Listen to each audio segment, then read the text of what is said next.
సరే ఇప్పుడు bank loans పై అంటే వృద్ధులకు ఎలాంటి అవగాహన అందిస్తారు మీరు? అంటే వృద్ధులకు కాదు ఇది యాక్చువల్‌గా హ్మ్. ఎన్ఆర్ఐ చిల్డ్రన్‌కి. ఓకే. ఇప్పుడు వాళ్ళ పేరెంట్స్ కోసం హెల్త్ కేర్ తీసుకుంటారు గదా! హ్మ్. అట్లనే వాళ్ళు ఇక్కడొచ్చి సెటిల్ కావాలనుకుంటారు.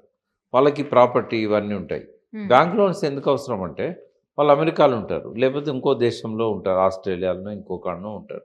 వాళ్ళు ఇక్కడ ప్రతిసారి వచ్చి సంతకాలు పెట్టి లోను ప్రాసెసింగ్ ఇదంతా చేయలేరు గదా! అవును. వాళ్ళ అటార్నీ అని ఒక అడ్వకేట్ ఉంటాడు. ఆయన హ్మ్. దగ్గర పోయి నోటరీలాగా ఇప్పుడు మౌనికని నేను అపాయింట్ చేస్తున్నాను. నా తరఫున ఆమె నా ల్యాండ్ రిజిస్ట్రేషన్ చేయాలి. ఓకే. అంటే మీరేం చేస్తారు ల్యాండ్ ఓనర్‌తో మాట్లాడి వాళ్ళ పేరు మీద రిజిస్ట్రేషన్ ఆఫీస్ పోయి రిజిస్ట్రేషన్ చేస్తారు. అంటే అక్కడ వాళ్ళు ఉండరు. వాళ్ళ ప్లేస్‌లో నువ్వు ఉంటావు.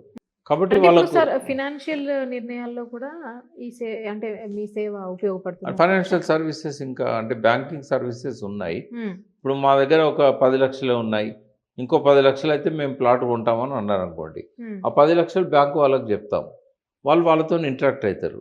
మీ సాలరీ ఎంత? మీకున్న ఆదాయం ఎంత? మీ ఇన్‌కమ్ టాక్స్ రిసీట్స్ ఇస్తారా? హ్మ్. ఎన్ఆర్ఓ అకౌంట్ అని ఉంటది. ప్రతి ఎన్ఆర్ఐకి ఇక్కడ లోకల్ అకౌంట్ ఉంటది. కాబట్టి ఇటువంటి సర్వీసెస్ ఇవ్వడం వల్ల హ్మ్. వాళ్ళు ఇక్కడ రాకుండానే వాళ్ళ పేరు పర్వాలేదు. మీద అవును. ప్రాపర్టీ లోన్ తీసుకోవచ్చు, రిజిస్ట్రేషన్ చేసుకోవచ్చు. ఓకే. అంటే కంప్లీట్‌గా మీరే యెస్. చూసేసుకుంటారింక. యెస్. యెస్. ఓకే.